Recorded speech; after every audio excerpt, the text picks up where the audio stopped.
Hello guys, একটা বুঝতে দেন যেটা কিন্তু চিনুন নিহি, এটা হলো এলআইসি গাছ। এলআইসি গাছ আমরা খুব আওয়াজ করে না বলছিলাম, কিন্তু ঢকের আমরা ফুল ধরে কিন্তু ফল থাকে না। এটার কারণটা কি গাইস?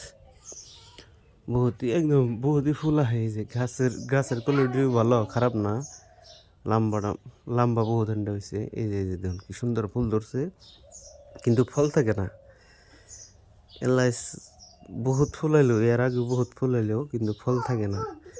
কারণটা কি যদি জানুন কমেন্ট করে জানাবেন। এই যে দেখুন ফুল মেলা আইছে, আর গাছের কোয়ালিটি বহুত সুন্দর একদম, কিন্তু এলাইচ থাকে না। কারণটা বোঝা পারতেছি না। এই যে গাছ আরোটা দেখাইতেছি এইরকম হয়, তার মানে ফুল আহার পরে এই যে বা এমবয় জায়গায় যে এরকম করে নষ্ট হয়ে যায় ফুলটা। এলাচি ধরতেছেই না। বহুতই সুন্দর সুন্দর ফুল আহে, কিন্তু এলাচ হইতেছে না। মেলা হাউস করে হ্যাঁ বলছিলাম যদি এলাচ ধরতো ভালো লাগতো, বহুত মেলা ভালো লাগতো যদি ধরতো গাই। যদি কেউ জানা থাকে এই বিষয়ে প্লিজ কমেন্ট করে জানাবেন।